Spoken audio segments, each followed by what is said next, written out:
આમો ફાડીને દોડી રહેલા મગરનો વિડીયો જોઈને તમારી આંખ ચાર થઈ ગઈ ને? હવે કલ્પના કરો કે જો આ જ મગર જે 12 ફૂટની લંબાઈ ધરાવે છે, 250 કિલો જેટલું લગભગ જેનું વજન છે, એ મહાકાય મગર તમારી સામે દોડતો દોડતો આવે તો તમે શું કરો? પણ આ વડોદરાવાસીઓ માટે નવાઈની વાત નથી. આએ દિન મગરોથી પનારો પડતો રહે છે ને એટલા જ માટે ગઈકાલે આ મહાકાય મગર વડોદરાના એક ગામમાં જોવા મળ્યો ને ત્યાં આખું ગામ ટોળે વળી ગયું અને ત્યારબાદ આ મહાકાય મગરને ગામવાળાઓની વચ્ચેથી દૂર લઈ જવામાં આવ્યો છે. વન વિભાગે તેમનું રેસ્ક્યુ કર્યું, તેનો વિડીયો પહેલા બતાડ્યો ને ત્યારબાદ આ બનાવ બાબતે વધુ અંગે ચર્ચા કરીએ.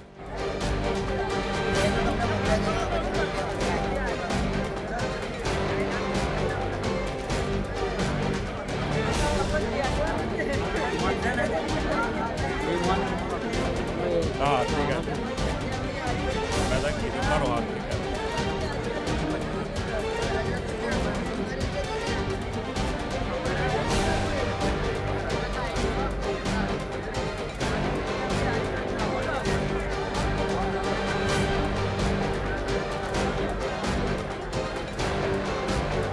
अभी नहीं तो ना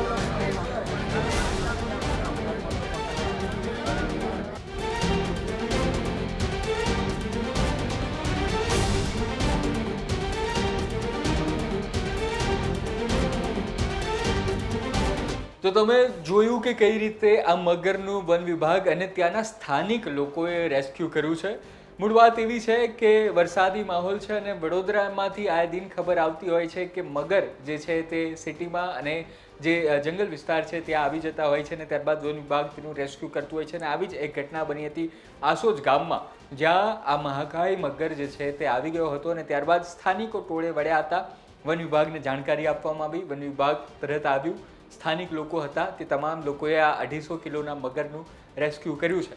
હવે આએ દિન તમને જ્યારે મગરના સમાચાર મળે ત્યારે મનમાં સવાલ થાય કે ન થાય કે આ વડોદરા જે છે સંસ્કારી નગરી છે, તેનું નામ મગર નગરી કેમ નથી આપી દેતા? અને આપવું પણ જોઈએ, કારણ કે અહીં આ જે મગર એક સંરક્ષિત પ્રાણી છે, એક જીવ છે, સંરક્ષિત જીવ, અને તે વડોદરામાં ખૂબ વધારે જોવા મળી રહ્યું છે. તેનું કારણ શું છે તો એ મેં ચકાસવાની કોશિશ કરી, ત્યારે જે ઉપર છેલ્લી માહિતી આપી દઉં તે એની પહેલાં તમને જણાવી દઉં, હમણાં જે મગરોની વસ્તી ગણતરી થઈ છે તે આ વિશ્વામિત્રી નદીનો જે આખો વિસ્તાર જે વડોદરાની વચ્ચોવચ્ચથી જાય છે, જે શહેરને બે ભાગમાં વેચે છે, ત્યાં લગભગ 420 કરતાં પણ વધારે મગર જોવા મળી રહ્યા છે. અને આ આશ્ચર્યની વાત એટલા માટે છે કારણ કે આ શહેરી વિસ્તાર છે, ગીચોગીચ વિસ્તાર છે, અને છતાં મગરોની વસ્તી જે છે તે આ વિસ્તારમાં વડોદરામાં જોવા મળે છે. તેના ઘણા બધા કારણ છે. એક કારણ એ છે કે વડોદરાને વડનગર કહેવામાં આવતું. વડનગર એટલા માટે કહેવામાં આવતું કારણ કે ત્યાં વડ ખૂબ બધા હતા અને એના જ કારણે જે છે તે એટલે કે ટૂંકમાં ત્યાં હરિયાળી વિસ્તાર ખૂબ વધારે છે અને નદીના પટની આજુબાજુ ખૂબ વધારે વિસ્તાર છે.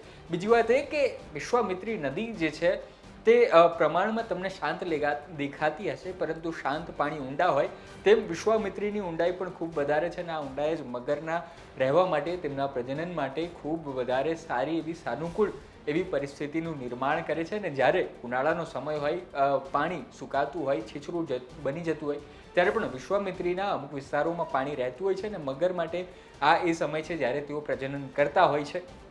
સાથે સાથે એ પણ જોવાનું કે શહેરની વચ્ચેથી જતી હોય છે ત્યારે મગરો માટે શિકાર કરવો અને જે કચરો હોય છે તે અને કૂતરાઓ હોય છે તેવા પ્રાણીઓનો શિકાર કરવો, અને જે ઊંડાઈ છે વિશ્વામિત્રીની તે વધારે હોવાને કારણે તેમાં જીવસૃષ્ટિ પણ ખૂબ વધારે છે જળજીવનની, અને તેનો પણ તે શિકાર કરતા હોય છે. અને તેના જ કારણે અત્યારે 420 કરતાં પણ વધારે મગરો જે છે તે રહી રહ્યા છે. અને બીજું એ પણ કે ગાયકવાડજીના સમયથી જ વડોદરા અને તેની આસપાસ ખૂબ બધા વધારે તળાવો જે છે તે ખોદાવવામાં આવ્યા હતા અને આ તળાવો ત્યારબાદ વિશ્વામિત્રી સાથે પણ જોડાતા હોય છે અને આ તળાવોમાં પણ ખૂબ વધારે એવા મગરની વસ્તી હોય છે. ટૂંકમાં એટલું કે મગર અને વડોદરાના લોકો જે છે તેમનું અત્યારે સહઅસ્તિત્વ ખૂબ વધારે લાંબા સમયથી જોવા મળી રહ્યું છે. અને 2020માં જે મગરોનો આંકડો 200 ની આસપાસ હતો તે અત્યારે 2026માં 420થી પણ વધારે થઈ ચૂક્યો છે. અને આ હતી માહિતી. અને એમાં પણ વડોદરામાં આએ દિન આવી રીતે રેસ્ક્યુ થતું જોવા મળે છે. 2024નું પૂર હોય કે 2025નો વરસાદી સમય હોય, વડોદરામાં ઘણા બધા એવા વિસ્તારો હતા જ્યાં મગર સિટી વિસ્તારમાં આવી જતું અને ત્યારબાદ તેમનું રેસ્ક્યુ કરવામાં આવતું. એટલે વડોદરા માટે આ નવી બાબત નથી, પરંતુ વડોદરાની આસપાસ વડોદરાથી દૂર રહેતા લોકો જો મગરને જોઈ જાય તો તેમના મનમાં આવો ફફડાટ જરૂર થાય અને ત્યાં ફરકે નહીં. પરંતુ વડોદરામાં અલગ દ્રશ્ય જોવા મળ્યું, જ્યાં ઘણા બધા લોકો હતા તે મગરની ફરતે જોવા મળ્યા. તેમાં તેમના જાનને પણ જોખમ રહેતું, પરંતુ વન વિભાગે તેનું રેસ્ક્યુ કરી લીધું હતું. અને આ વિડીયો બાબતે તમારું શું કહેવું છે, વાયરલ વિડીયો બાબતે કોમેન્ટમાં જરૂર જણાવજો. જોતા રહો ગુજરાત તકને. જો તમે વડોદરાથી હોવ અને અમારી ચેનલને વડોદરાના તમામ સમાચાર જાણવા માટે સબસ્ક્રાઇબ જરૂરથી કરી લેજો. હું છું કૃણાલ. નવા વિડીયો સાથે જરૂર મળીશું. ધન્યવાદ.